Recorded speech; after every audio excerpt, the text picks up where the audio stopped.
Minha noiva me traiu e me deixou pelo ex dela. E depois ainda esperava que eu continuasse sendo pai dos 3 filhos dela. Eu disse que não, e eles não aceitaram bem. Olá, Reddit, aqui é o I+. Você já teve aquele momento em que toda a sua vida mudou por causa de uma única frase? O meu começou com um precisamos conversar. Agora eu já sei o que você está pensando. Essas 4 palavras já destruíram mais relacionamentos do que esquecer aniversários ou dizer calma no meio de uma briga. Eu tenho 32 anos. Meu nome é Marcos. Só um cara normal. Trabalho como mecânico. Amo sanduíche de queijo na chapa e filmes de terror. E até pouco tempo atrás, eu era noivo de uma mulher chamada Candace. Ela tem 34 anos. Cabelo ruivo brilhante e um sorriso que provavelmente impediria um assassinato. Não tô dizendo que ela matou alguém, mas se alguém fosse capaz de encantar um júri, com certeza seria ela. Ela tinha 3 filhos de um relacionamento anterior, 2 meninos, Max e Eli, e uma menina chamada Jordan. Conheci eles quando tinham 7, 5 e 3 anos. Hoje tem 12, 10 e 8. Fiquei com eles por 5 anos. Foram 5 anos levando pra escola. Festas no Chunky, onde juro que aquele rato é um demônio. Febres de madrugada. E brincadeiras de fada do dente. Mesmo quando Eli me pegou no flagra e disse, você me deve $10 pelo trauma emocional. Eu amo essas crianças. Não, eu criei essas crianças. O pai biológico deles? Kevin. Sim, esse é o nome verdadeiro. Sumiu quando a Jordan ainda era bebê. Sem contato. Sem pensão. Nada. Só um fantasma com um corte de cabelo horrível e um Facebook cheio de selfies na academia e frases motivacionais sobre ser um homem de verdade. Ironia. Eu achava que eu e Candace estávamos bem. Claro, discutíamos de vez em quando. Quem não discute? Mas eu a amava. Estava planejando o nosso casamento. Já tinha reservado o local. Minha mãe já tinha comprado o vestido dela e eu até aceitei dançar em grupo na recepção. Aí, numa noite, ela me chamou para conversar. Precisamos conversar. Quando fico nervoso, faço piada. Então falei, é melhor você não estar grávida, porque isso confundiria a ciência. Ela não riu. Disse que estava envolvida com outra pessoa há cerca de 4 meses, que não planejou, mas os sentimentos surgiram. E então disse que era o Kevin. Pensei que era uma piada. Tipo, isso era algum episódio sombrio de uma sitcom? Kevin, o cara que desapareceu por meia década e escrevia tá errado em toda a frase? Não, não era piada. Ela disse que tinham se reaproximado pelo bem das crianças, e que as coisas simplesmente aconteceram, sabe? Tipo tropeçar na escada ou bater no carro do vizinho. Só que, em vez de um acidente, foi uma traição completa com pensão alimentícia de brinde. Ela chorou. Eu não. Fiquei parado, em choque, como se minha vida tivesse levado um soco de um cara de bermuda cargo, peito depilado e segurando um machado. Aí ela soltou a bomba de verdade. Espero que ainda possamos ser pais juntos. Você é o pai deles, de todas as formas que importam. Eu pisquei. Quer dizer, enquanto ela vive com o Kevin, ela quer que eu continue sendo o quê? Pai bônus? Padrasto de fim de semana? Babá de emergência? Ela confirmou com a cabeça, como se fosse o pedido mais razoável do mundo. Marcos, eles te amam. Você é família. Eu respondi, Candace. Eu não vou ser o cara que oferece apoio emocional gratuito enquanto você brinca de família feliz com o Kevin 2.0. Ela ficou chocada, como se eu fosse o vilão por não continuar por perto depois de ela me descartar como sobra de comida da semana passada. Saí naquela noite. Juntei minhas coisas e disse às crianças que eu precisava sair por um tempo. Nem consegui olhar nos olhos da Jordan sem chorar. Fiquei um caco por semanas. O apartamento parecia uma caverna de solteiro projetada pela depressão. Caixas de pizza, filmes tristes, lenços de papel por todo lado. Assisti Grey's Anatomy e chorei mais do que gostaria de admitir. Me julgue, eu te desafio. Depois começaram a chegar as mensagens da Candace. Eles sentem sua falta. A Jordan não come brócolis sem você. O Max chorou ontem à noite e perguntou por que você os odeia. Do Kevin, de todas as pessoas. Chega mais perto. Cara, você fez parte da vida deles. Seja um homem, seja um homem, seja um homem. Do tipo que trocava fralda quando a filha ainda usava chupeta e o pai biológico não limpava a bunda desde a época do Obama. Não, bloqueei os dois. Demorou um tempo, mas entrei pra terapia. Comecei a correr. Meus joelhos soavam como pipoca de micro-ondas estourando a cada passo. Mas mesmo assim, fui melhorando. Lentamente. Silenciosamente.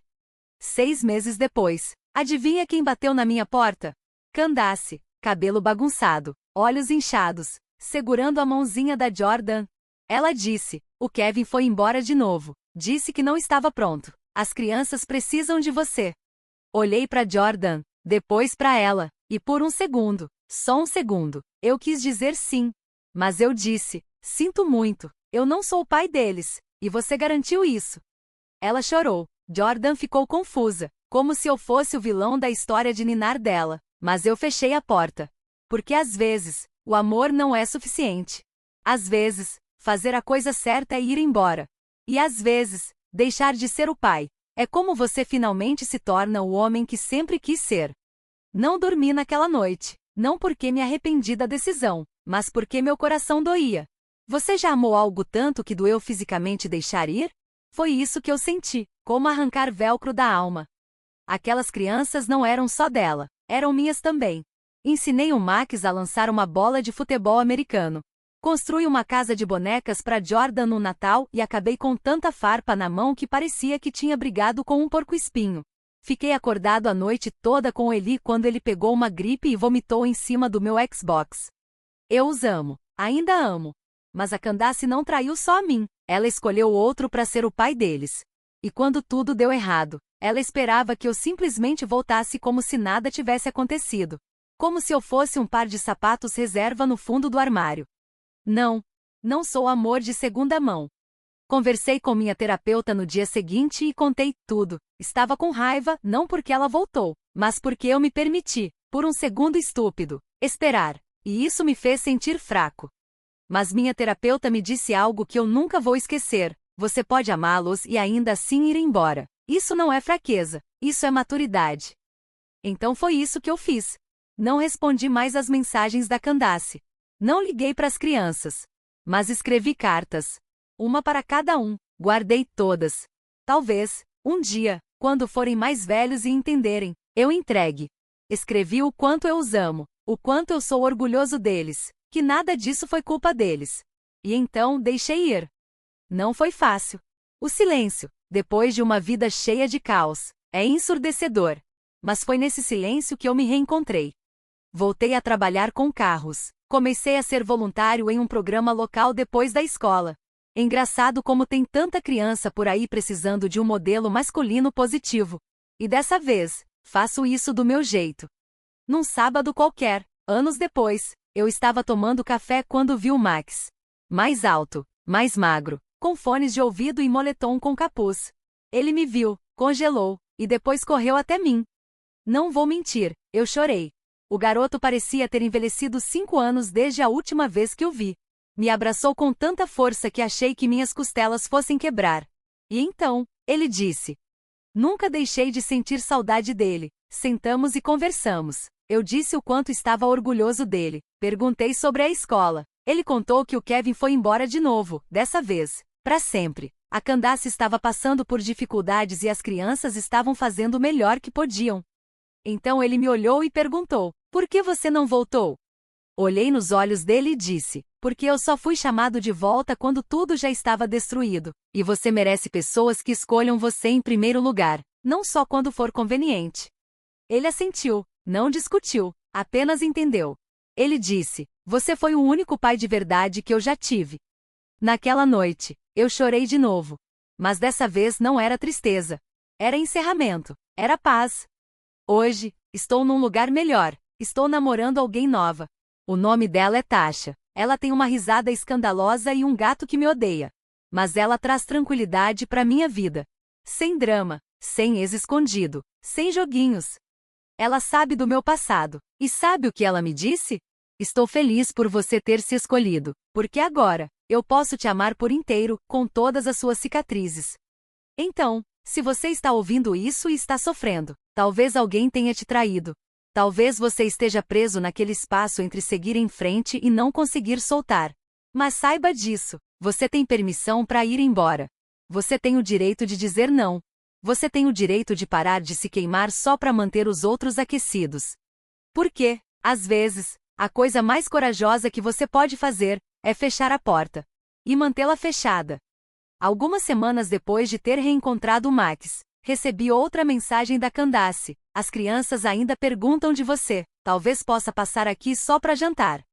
Fiquei encarando aquela mensagem por um bom tempo. Uma parte de mim quis dizer sim, pelas crianças, pelas memórias. Mas eu não disse. Respondi, eu sempre vou me importar com eles. Mas não sou seu plano B. Não sou a pessoa que você procura quando está vazia. Eles merecem mais. E eu também. Ela nunca respondeu. E tudo bem. Porque às vezes o amor não é suficiente para ficar, mas o respeito por si mesmo é mais do que suficiente para ir embora. Então eu fui. Dessa vez, nunca mais olhei para trás.